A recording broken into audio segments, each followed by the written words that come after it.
And whatsoever ye shall loose on earth shall be loosed in heaven. See? Whatever you bind right here, if you get married to the teaching of Jesus Christ, and then you will be married in heaven also. So when you knock, well, how are we going to knock? Through prayer. Oh Lord, please help me. I'm doing healing today. And then the door will open because you're entitled to have those tools you need. And then the traditional healing is there's a prophet before, like Elijah the prophet. After his time, and then Elisha is the next prophet.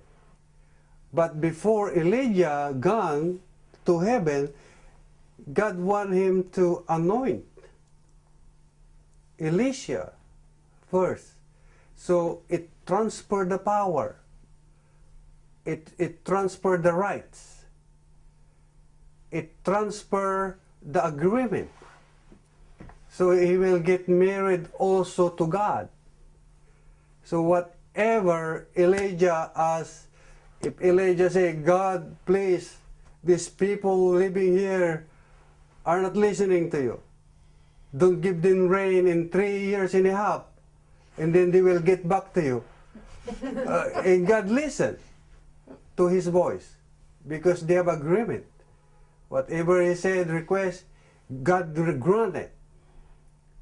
And then that's why he need to anoint Elisha, and that way when he called God, God will answer. Because they have the agreement.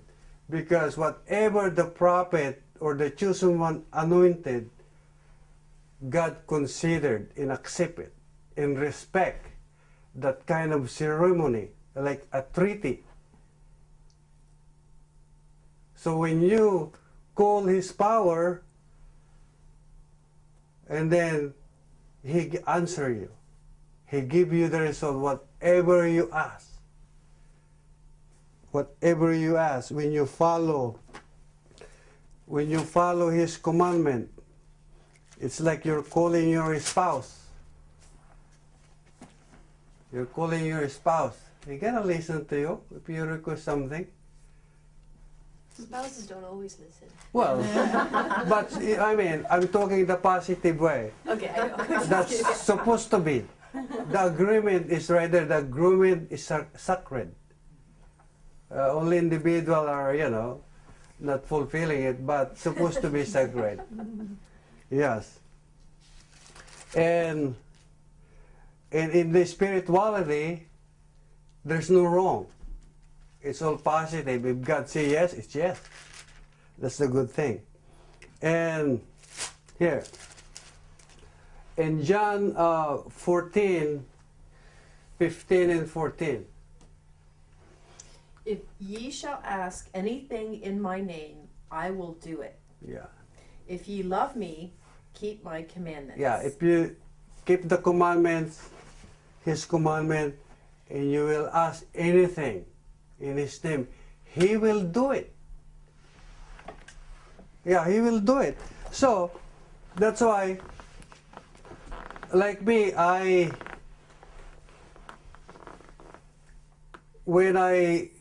in 1986, it's the day of my calling. I was just invited, I'm innocent. I feel like a victim before, because my big brother is already, grew up with my grandparents they're faith healers. And then he invited me with my mentor, become my mentor, Monsignor Marcos Rubiro. And I said, could you accompany me to see the healers over there in the other town? Why? Well, I need some healing in my heart because he got this abnormal heartbeat. But I believe in the faith healing because I grew up in the church of the Spiritistas, maybe about 12 feet the church from our house. It's a small church, but the chanting over there, preaching, receiving transmedium service. I was, you know, checking what's going on down there. They do healings, They do exorcism.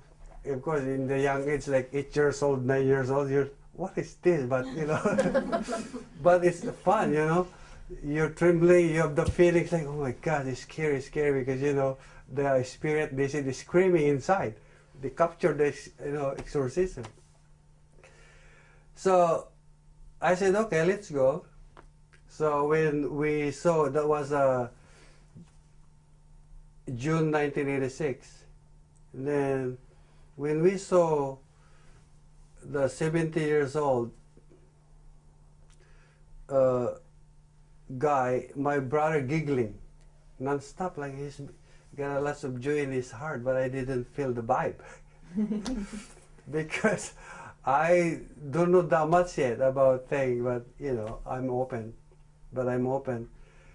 So they're talking. I was just sitting right there. I was watching him explaining the mission, his mission around the world, how Spiritista become interfaith, interfaith.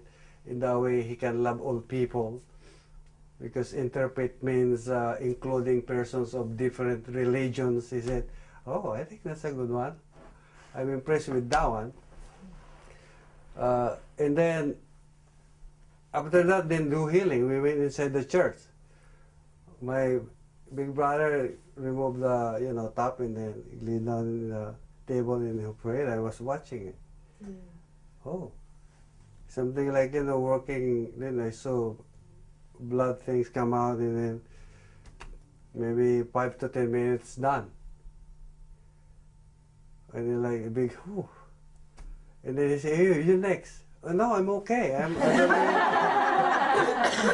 don't have any problem, I just accompany you right here. Come on, let's go. This is your chance, opportunity. What? I don't have any problem. But they insist. My big brother insists, I said, well, maybe my lungs, okay. So I can play basketball more, more longer.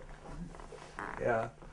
And then I went there, lay down, and then he prayed my back. But I feel something like something like big one, like this, from there to the bottom.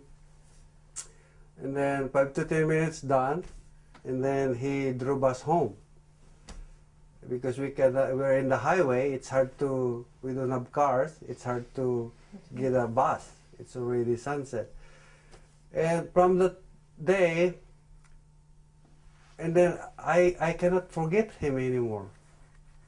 The one who did my operation, he's in my aura, he's in my thought, like, what's going on? Something, I think he did something, I close my eyes and then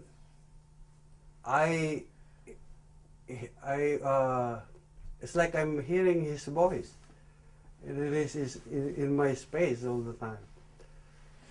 But I remember he said, well, you're welcome to come back if you want a church service.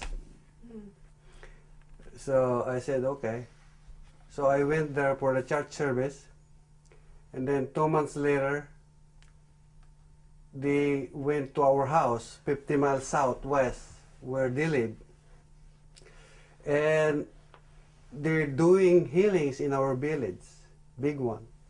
Big people. It's open like this. The table here, they do healing here, and then everybody can watch.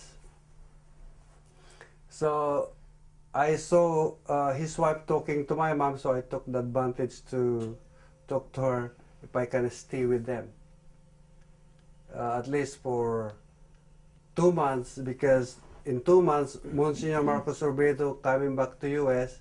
to do his missionary works for healing. And they said, that's fine, you can come. And they stay with us for 2 months. So after 2 months, I pack all my stuff and then get ready to go home. And they saw it, are you going home? Yes, like we agreed upon, I said to the wife. But she offered me again, well, even though we have agreement, that you can only stay for 2 months, but if you